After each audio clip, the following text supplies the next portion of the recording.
They ask me, would you ever get out of the race? Now, I'm leading in every poll. I'm saying, strange question. I said, yeah, I guess if I did terribly, I would get out of the race, but you know, I'm not. I'm doing well. And then they say, oh, Trump maybe will get out of the race. Such dishonest reporting. So, you know, I give a very simple answer. I'm not getting out of the race. I'm not going to get out. Because when I answer it that way, like you look at some of the people that are polling right now at 0, and they ask them the question, they say, oh, they're never getting out, when you know they're going to be out over the next couple of weeks.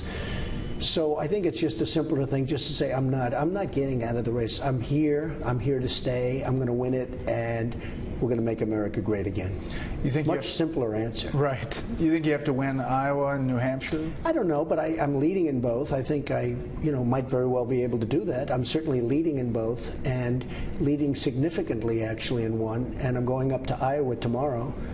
And we have a packed house, as usual, and it's going to be a lot of fun. I'm having a lot of fun doing it. I want to ask you some things that you haven't been asked, and that is a challenge, because you do a few interviews. I do. Trans-Pacific Partnership, the trade deal.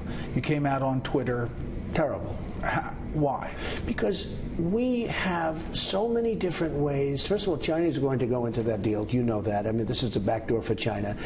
But they don't talk about currency manipulation the way they should. In fact, they didn't even mention it. And then a group came to see me, and we actually did an ad saying you have to talk about currency manipulation. The #1 way that we're getting hurt is currency manipulation. China does it brilliantly. Japan does it brilliantly. We don't do it at all because we have people that don't have a clue. They don't know what they're doing.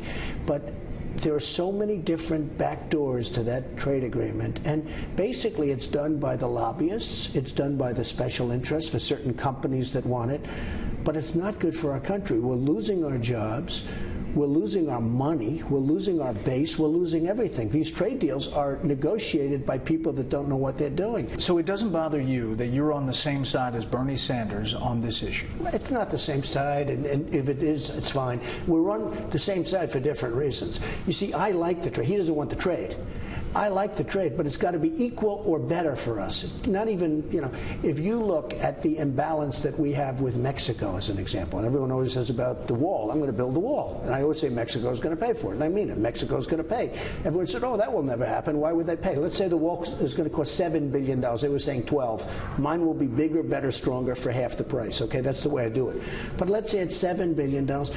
We lose in trade imbalance with Mexico $45 billion a year. In addition to that, we give them billions of dollars. Forget about what we lose. We also give them in subsidies. And the money they take out of this country is unbelievable. The economics of deporting 11 million immigrants, it just doesn't seem to add up for a lot of people. You're going to make it so tough, look. You're going to make it so tough that they're going to leave. Many of them are going to leave. You're going to make it so tough, many of them are going to leave. And they're here illegally. We either have a country or we don't. What do you think of eminent domain? Well, I think eminent domain is wonderful if you're building a highway and you need to build, as an example, a highway and you're going to be blocked by a holdout, or in some cases it's a holdout. Just so you understand, nobody knows this better than I do because I built a lot of buildings in Manhattan, and you'll have 12 sites and you'll get 11 and you'll have the one holdout and you end up building around them and everything else. Okay, so I know it better than anybody. I think eminent domain for massive projects, for instance, you're going to create thousands of jobs and you have somebody that's in the way and you pay that person far more. Don't forget, eminent domain, they get a lot of money. And you need a house in a certain location because you're going to build this massive development that's going to employ thousands of people, or you're going to build a factory that without this little house, you can't build the factory. I think eminent domain is fine. Now, the Club for Growth doesn't like it because of me. They came to my office, right upstairs. They said, would you give us $1 million? They put it in writing. But back to the issue. You said in 2005, you said you agree with the Kelo case in the U.S. Supreme Court 100%. And that basically upholds eminent domain. If eminent domain, number one, a person has a house and they end up getting much more than the house is ever worth. You know, eminent domain is not like they take your house. You know, these people, because they're not very smart people, the Club for Growth people, and actually, I don't want to use the word extortion, but pretty close. They came up, they wanted $1 million, they would have been one. Well, other candidates are now using and talking about the issue. Think about it. They come up, they ask me for $1 million. I say, $1 million for what? I never even heard of the Club for Growth until 6 months ago. Yeah. I mean, you want $1 million? Club for Growth aside. No, let's talk listen, eminent domain. Yeah, but this is one of the points I make. They ask for $1 million, I say no, then they come out against me, they take some ads. Okay, big deal, didn't have any impact at all. But eminent domain was one of their issues. So, if you have a road or a highway, I get that. You got to do it. If you have a factory where you have thousands of jobs and you need eminent domain, it's called economic development. Bernie Sanders, when the decision came out, he said, he spoke out against Kelo case. He said the result of this decision will be that working families and poor people will see their property turned over to corporate interests and wealthy developers. It's not right. It's not right. Look, they get the way they talk. People would say, "Oh, it's turned over." It's turned over for 4, 5, 6, 10 times sometimes what it's worth. People pay them a fortune. But sometimes you have people that want to hold out just for the... Most of the time, I will say, I've done a lot of out parcels. I call them out parcels. Yeah. Most of the time, they just want money, okay? It's very rarely that they say, I love my house, it's the greatest thing that ever... Because these people can go buy a house now that's 5 times bigger in a better location. So eminent domain, when it comes to jobs, roads, the public good, I think it's a wonderful thing. I'll be honest with you. And remember, you're not taking property. You know, the way you asked the question, the way other people, you're paying a fortune for that property. Those people can move 2 blocks away into a much nicer house. I know, but if they don't want to sell... Well, look, I mean, don't want to sell. I feel... But we can move on. I know what you mean. I agree. I think it's a great subject. It's a very interesting subject. I fully understand the conservative approach, but I don't think it was explained to most conservatives. You say you'd be great on foreign policy in part because you're great at making deals, and you're a master deal maker. What kind of deal would you make with Vladimir Putin when it comes to Ukraine or Syria? If you look at Syria, and he is now hitting ISIS also, by the way, if somebody wants to go hit ISIS, that's okay with me. We owe $19 trillion. And you know what? We're going to get bogged down now in Syria. We just went through Afghanistan. We're going through it now. Iraq, which is a total disaster. And I said, and you and I have had this discussion, we should never go to Iraq. And I'm the most militaristic person there is. But you have to know when to do it. Iraq was stopping Iran from taking over. They were equal strength militarily. And they'd fight and fight and fight, and they'd move 2 feet this way, 2 feet that way, and then they'd get tired and they'd stop for a couple of years. When we decapitated Iraq, Iran is now taking over the Middle East. And Iran is taking over Iraq. And I said that would happen. And I should get points when people think about voting. I should get points for vision, because I was the only one that said of all of these people. No, in fact checked, that is definitely true, and we've gone back and looked at all the quotes, and you definitely did that. And you know who else has taken over? ISIS, because ISIS came out of that too. Don't forget, ISIS was the disenfranchised people from Iraq, so we got ISIS out of it. That was the dumbest war. I mean, well, we've had some pretty dumb ones. Vietnam was right in there too, right? But this whole Middle East thing. So now what happens is Putin is in there. He's going to bump. He's going to get quagmired too. He's going to be, stuck in the mud. And my attitude is, he's fighting ISIS. You notice he's hitting ISIS pretty hard today. He's fighting ISIS. You know why he's fighting ISIS? Although there's a lot of other targets there too. Syrian rebels. Okay, sure, the rebels. So 2 things. One, you'd negotiate with Putin, you'd have a better relationship. I would probably have a good relationship with him, and maybe not. And if I didn't, I'd have somebody that would. But, my whole life has been making great deals. That's what I do. You stand by...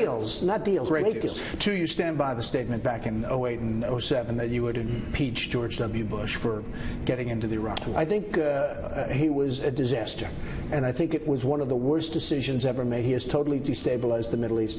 Had Saddam Hussein still be in charge, you wouldn't have the problems that you have right now. I mean, if you had Gaddafi, if you had Saddam Hussein, if you had... Look at the migration. And now they're talking about taking 200,000 people, and you know what that's costing? Billions of dollars. I saw the other day they have over a 10-year period. You're talking about billions and billions of dollars. Yeah. They're talking about taking 200,000 people. No documentation. We have no idea where they come from. We have no idea who they are. And the one thing I notice, and I say it to everybody, I look at the migration. They're all young. I mean, there's so many young, strong men. You said the U.S. should take some refugees in. I did. But then you said you would send them back. Well, no. You have to understand. I know. Different. They said, would you take 3,000? Yeah. I said, I hate to do it because we're like the patsy for the rest of the world. Why aren't the Gulf states, Saudi Arabia, Bahrain, why aren't they, Qatar, why aren't they taking some people. They're not taking any. Maybe they're smart. You know, they're not taking any. They're not putting up very much money either. In fact, they're putting up almost no money. What I like is a safe zone built someplace in Syria. I do like it, because on a humanitarian basis, it's terrible. But when I look at these people, the migration, there's so many young, strong men. We're going to take them? It could be the all-time great. It probably isn't, but it could be the all-time great Trojan horse. So what's your number? Into our country. What's your number of coming in? And well, I said when I heard 3,000. Don't forget, this started a month ago. Right. And I heard 3,000. I said 3,000. Couldn't somebody else do it? But the answer is yes on the human. Then I heard 10,000. Okay. They're up now to over 200,000 people they want to take. These are crazy people. This is insane. Not only militarily, not only from the standpoint of the Trojan horse, meaning they come in and they turn out to be the enemy, which is fine, and we pay for it, right? That's a beauty. This would be greater than the example of the Trojan horse. This would blow the Trojan horse away. We asked people on Twitter if they had a question for you. D.T. Stevenson says, how would you as Commander-in-Chief confront Putin if Russia shot down one of our planes? If Russia shot down a plane, what would you do? Well, in my case, I don't think that would happen, because I'd have a fairly different stance than a lot of other people. And I'm more militaristic than all of them. You know me. I am more militaristic than all of them. But you got to know when to do it. No, we don't want Russia shooting our planes, and we don't want to shoot their planes down. What are we getting? Syria. What are we getting? We got to rebuild our country. I'm all for protection. I'm all for all of the things. In fact, I actually said, because Afghanistan's a little bit of a different situation, and you're right next to Pakistan, and, you know, there's a lot of different things going on over there, leave our 5,000 troops there for a while. So you're into that number. They're talking about that. You have to. Not that I want to, but you really have to leave some troops behind, because, look, we should have never gone into Iraq. I've said it loud and clear. I was visited by people from the White House asking me to sort of, could I be silenced, because I seemed to get a disproportionate amount of publicity. I mean, I was very strong that, you know, you're going to destabilize the Middle East. But I tell you, so that was a Bush mistake. The Obama mistake was taking out the 20,000 troops, taking out the troops, because it's possible that you'd have at least a semblance of stability. Now, you can't say, are we going to stay there forever? Marco Rubio, you sent him a little care package of water and a towel. It was just so fun. You know, I think he's a nice guy, honestly. I think he's a nice guy. But he started hitting me about 2 weeks ago. You know, he's doing badly. He's doing fine. But he started hitting me. I don't know what it is about me. They hit me. Perry hits me. All of them. They all seem to go down. I wish I could sell that. Maybe we should use that in our military. Hit him and they go down.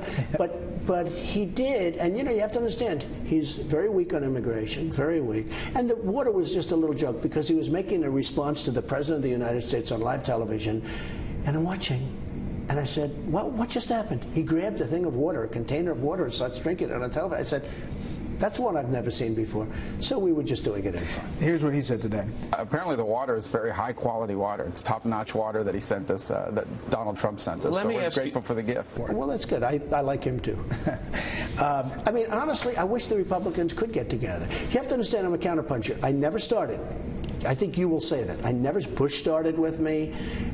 And I've been very nice to Bush. But I want to be nice to everybody. I think it's very important for the Republicans to win that they get along. I'm not looking to do this with everybody. I'm not looking to do this. The Republicans have to. I want to get along with Mark. I want to get along with Bush. I want to get along with everybody. And whoever wins, wins. You don't want to do center seat, so I thought we'd ask some of the panelists for a couple questions to bring it to you. Okay. A.B. Stoddard. So she asks, quote, does a stunt like delivering water bottles and towels to Senator Rubio because he sweats a lot help your candidacy, help the ultimate GOP nominee win a general election, or make America great again? I think we're just having fun, honestly. It's really just fun, A.B. And I respect all the people in your panel, by the way, I have to tell you. And some of them, oh, she's fantastic. All right, so here's her question. I've fallen in love with her. Here's her question. By the way, there was nobody nastier to Trump than her, and now I'm in love with her. I don't know if you will be. Okay, now I think I'm about to You're fall out still at the top of the polls, right, but your lead is beginning to shrink, says Mara. Do you think the GOP voters are getting tired of you? No, I think the press is treating me very unfairly. I mean, I really do. If I go down a point, it's like a headline. Like, for instance, in Florida, I have 29, and Bush and Rubio have like 11. And the headline is, Bush and Rubio in tie for Florida. I figured I was like a 2. And then I say, wait a minute, I'm killing them in Florida, and I'm not even in the headline. I think I get treated unfairly by the press, but I think the people that are with me, because I get the biggest crowds, bigger than Bernie Sanders, bigger than anybody, 35,000 people in Mobile, Alabama, 20,000 people on 3 days' notice in Dallas. You just said yourself, you saw the other day, I mean, Oklahoma. a week ago in Oklahoma, I had 20,000 people. Oh, there's huge crowds. People get it. I mean, I don't think I'm treated fairly by the press. Charles Krauthammer, who, by the way, in Canada Casino, put his first money on. I saw that. I couldn't believe it. Did you see that? Thank you, Charles. I'm going to make you look good, Charles.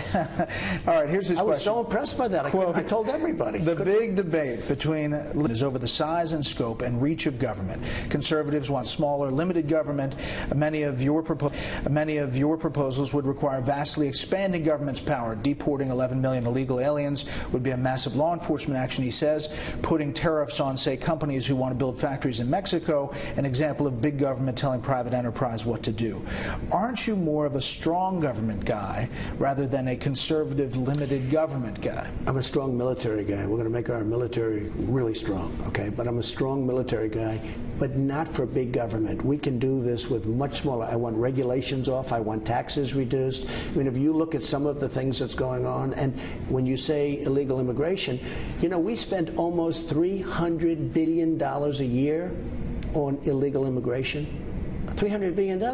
When we clean it up, and again, a lot of these people are terrific people. They're going to be coming back, but they come back legally.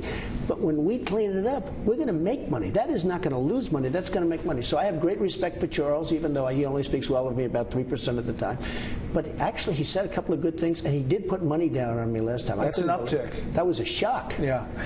But small government, big government? I'm small government, and I'm very little regulation. You know, the regulations are killing. If you look at small businesses and big businesses, not even small, big businesses, but you look at businesses in this country, they are regulated to a point they can't even function anymore. No, I'm a small government person, but I do want to have a very, very strong military.